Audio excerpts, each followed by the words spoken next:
Hello, this is actually a re-record because I talked about these three CDs that I purchased the video was made on the 9th of January, and I didn't upload it because there was one part of it that uh, was, I don't know, unnecessary. Anyway, so I went back, I left it, and then went back and watched it, and I thought, no, I'm not going to, so I deleted it, and I just thought, well, I'll just talk about them again now, 3 weeks later.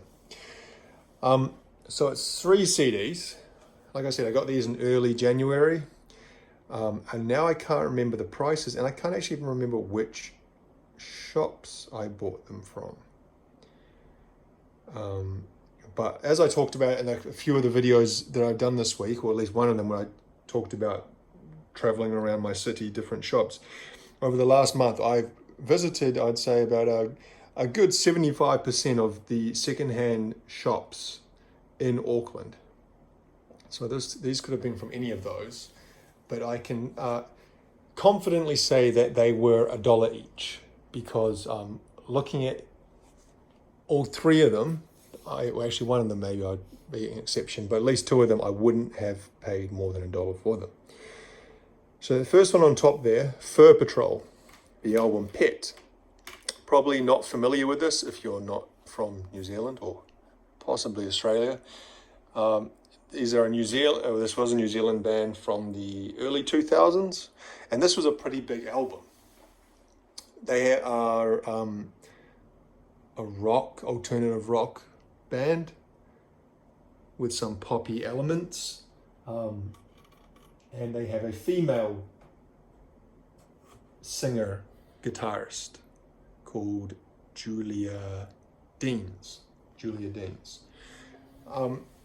And yeah, this album and the songs on it seem to be everywhere around the year 2001, 2002. What year was it released?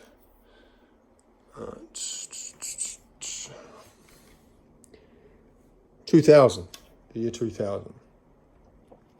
And I listened to this when I first got it about 3 weeks ago, and I was actually surprised how many of the songs I knew.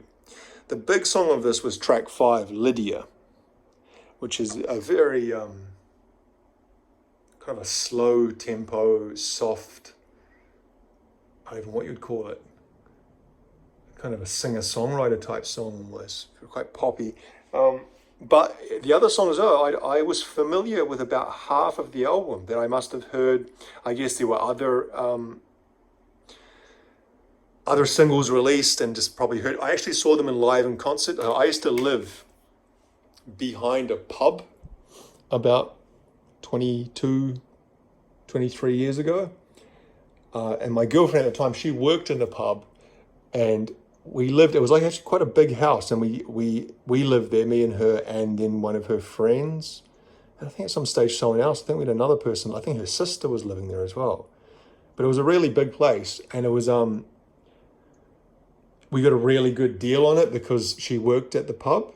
It was like $100 a week for rent, which it's hard to get references or context for rents in other countries. But I'll tell you, even 20 some years ago, $100 a week for a whole 3 or 4 bedroom house was pretty phenomenal, especially the area it was in. Anyway, that's not important to the story. These guys, actually a lot of bands, local bands, New Zealand bands came through and played in that pub. It was kind of like a live music venue.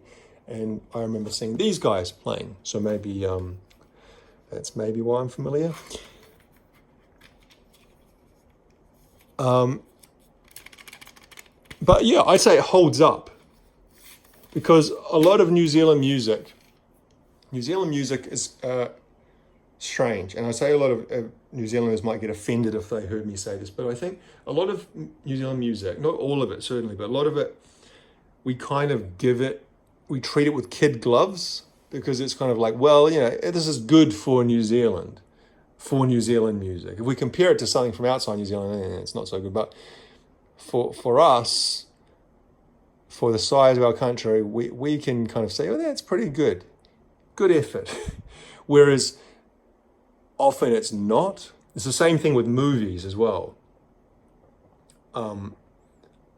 a lot of times I've been recommended movies, New Zealand movies, and there are some really good New Zealand movies, but there's also a lot of shite.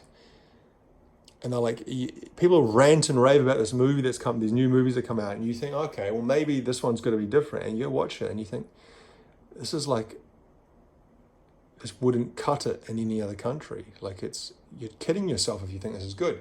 And so a lot of that is true for New Zealand music, but there are a few bands who I think are good, just good, irrespective of where they're from.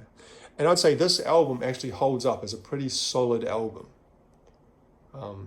So if you're interested in kind of like a female-fronted pop rock, alternative rock band, I would say don't go past Fur Patrol. That's them. Don't look particularly photogenic, do they?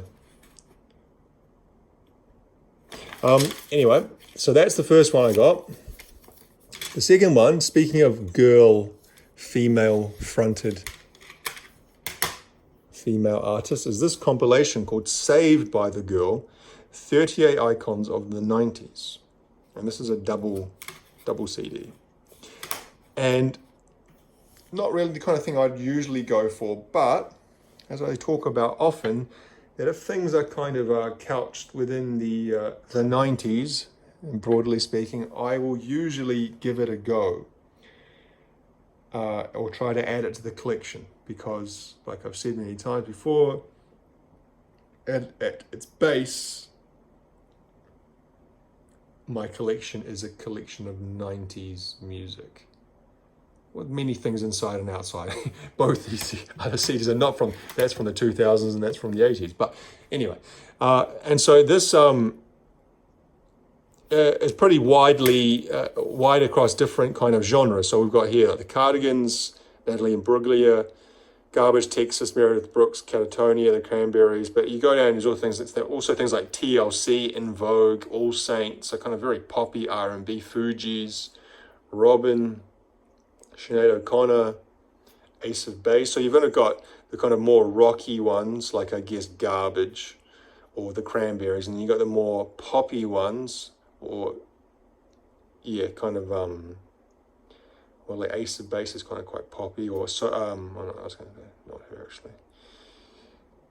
But yeah, there's a good collection there of 90s female artists and some good songs. As much as I wouldn't say I'm a fan of Natalie Imbruglia, I think that song Torn is a pretty good song. Same thing I'd say for Sixpence None the Richer. Probably never heard another song by Sixpence None the Richer, but that song Kiss Me is an incredibly catchy tune and quite a hit of nostalgia when you hear it.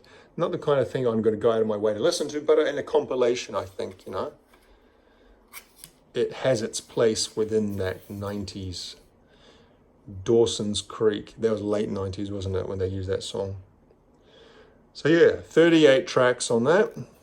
And I've listened through to that already when I first got it, and yeah, it's pretty good. You know, one song there that I actually was pleasantly surprised with and maybe didn't realize at the time is that In Vogue song, Don't Let Go. In Vogue, if you don't, I think they're British. A British kind of R&B, what do you call it? R&B, yeah, I see, I don't know. That kind of music is very hard for me to play because it's not really my kind of music at all. But like very strong voices, better voices than the average kind of girl group pop band, like the All Saints, for example. You can see the next track. When I heard that song, I was like, wow, it's quite a good song. Anyway, the third CD I got on that day, 3 weeks ago, was... He looks serious, doesn't he? Get Out. U2, War. And I've shown my U2 collection in a previous video a few months ago, and I have most of their stuff from the Joshua Tree up to Pop, which is kind of my particular area of of U2 fandom, where kind of stuff after Pop, from All That You Can't Leave Behind, I think it's called. From then onwards, I